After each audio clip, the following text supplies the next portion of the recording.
জীবন তারুণ্যে এই উজ্জ্বল উচ্ছ্বাস ধরে রাখি জীবন ভর সব সময়। এসো জীবন তারুণ্যে এই উজ্জ্বল উচ্ছ্বাস ধরে রাখি জীবন ভর সব সময়।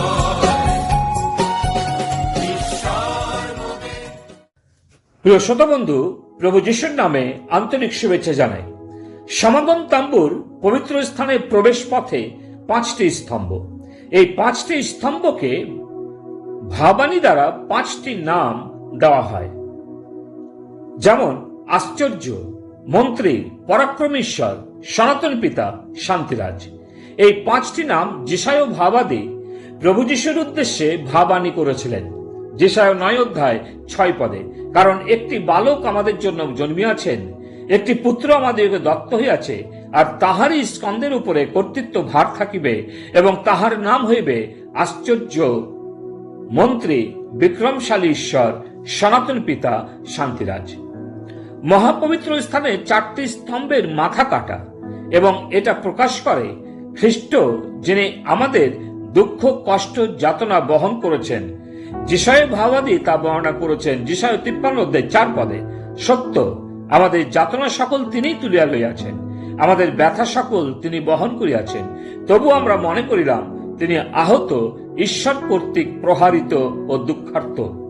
তিনি আমাদের জন্য বলিকৃত, আমাদেরই জন্য বিচারিত, এবং তিনি 4টি স্বর্ণাবৃত স্তম্ভের মতো ঈশ্বরের দৃষ্টিতে উচ্চকিত।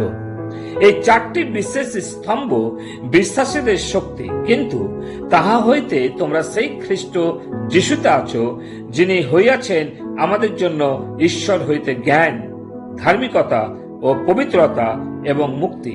যেমন লেখা আছে, যে ব্যক্তি শ্লাঘা করে সে প্রভুতেই শ্লাঘা করুক। 1 করন্থীয় 1 অধ্যায় 30 পদ। জ্ঞান, ধার্মিকতা, পবিত্রতা ও পরিত্রাণ বা মুক্তি, এই হলো আবাসতাম্বুর কাঠামোর তক্তা, অর্গল ও স্তম্ভগুলির মূল শিক্ষা। প্রভু আমাদের এ সত্য বুঝতে ও তার গৌরব করতে সাহায্য করুন। এরপর হচ্ছে প্রেক বা শলাকা ও দড়ি।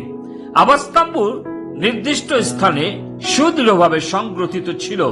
পিত্তলের শলাকা ও মসিনা সূত্রের পাকানো দড়ির দ্বারা শলাকাগুলি মাটিতে পোতা হতো, আর দড়ি তার উপর দিয়ে তহস্যের আবরণের নিচের দিকে টেনে বাঁধা হতো, এবং প্রান্তভাগগুলি শলাকাগুলি দিয়ে দৃঢ়ভাবে গাঁথা হতো।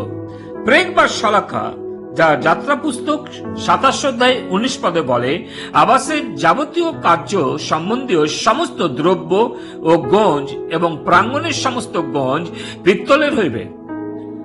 আমাদের পর্বপুরী সিয়নের প্রতি দৃষ্টি করো, তোমার প্রতি দৃষ্টি করো, তোমার নয়ন যুগল শান্তিযুক্ত বসতি স্বরূপ জেরুসালেমকে দেখিবে। তাহা অটল তাম্বুরূপ, তাহার গঞ্জ কখনো উৎপাটিত হইবে না, এবং তাহার কোন রজ্জু ছিঁড়িবে না। যেশায়া তার 33 অধ্যায় 20 পদ এবং 54 অধ্যায় 12 পদে তা পাওয়া যায়। এই উভয় শলাকাকে গঞ্জ বলা হয়েছে। প্রেক বা শলাকা হচ্ছে খ্রিস্টের ছবি। যেমন যেশায়া তার 22 অধ্যায় 20 থেকে 25 পদগুলি পাঠ করলে বোঝা যায় যে খ্রিস্টই নির্দিষ্ট স্থানের সেই গজ।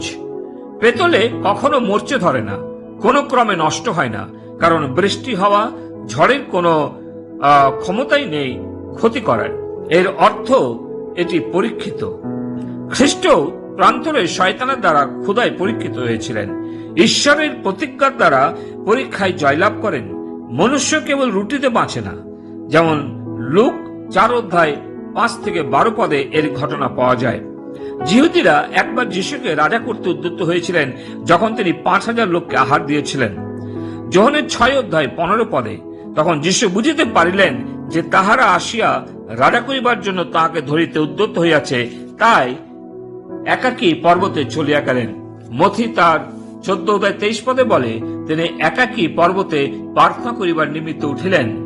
পেতলের শলাকা বা প্রেক আমাদের সঙ্গে খ্রিস্টের নিরবিচ্ছিন্ন সম্পর্ক বোঝায়।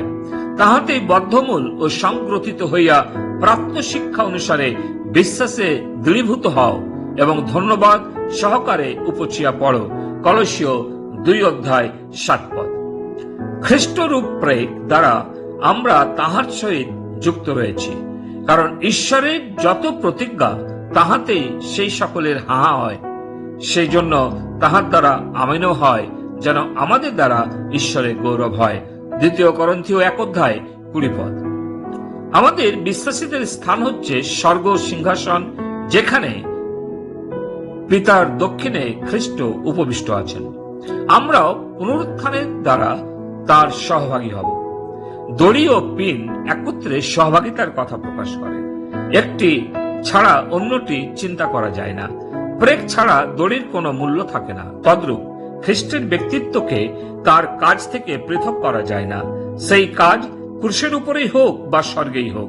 তাই পৌল বলেছিলেন, তোমাদের মধ্যে আর কিছুই জানিব না, কেবল যীশু খ্রিস্টকে এবং তাহাকে ক্রুশে হত বলিয়াই জানিব।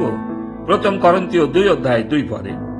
দড়ি খ্রিস্টের আকর্ষণীয় ও ধারণ শক্তিকে বোঝায়। অনেকে কেবলমাত্র খ্রিস্টের ত্যাগ, জীবন ও মৃত্যুর উপর নির্ভর করেন। তারা মনে করেন তিনি সৎ ও ধার্মিক ব্যক্তি, কিন্তু খ্রিস্টের ঈশ্বরত্ব ছাড়া তার ক্রুশ ও বলিদানের রক্ত তাদের অজানা। দড়ি থেকে গোজ আলাদা করা যায় না, করলে খ্রিস্টের প্রায়শ্চিত্ত ব্যর্থ হবে।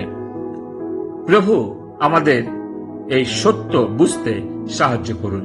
প্রভু এই বাক্যে আশীর্বাদ করুন। পিতা ঈশ্বর, তোমাকে ধন্যবাদ দিই যে আজকেও আমরা প্রভু যীশু খ্রিস্টের সেই গৌরবময় চরিত্রকে আমরা দেখেছি। প্রভু, সেই গোজ, সেই দড়ি যা খ্রিস্টের সম্পর্কের কথা বলে, বিশ্বাসীদেরও আমাদের যে সম্পর্ক খ্রিস্টের সাথে রয়েছে, তাই তোমাকে ধন্যবাদ দিই। তোমার যে কৃতজ্ঞ হই। প্রার্থনা প্রভু যিশু নামে চাই, আমেন। ঈশ্বর মোদের ভালোবাসেন, ভালোবাসেন বড় ছোট সকলকে সবসময়। জীবন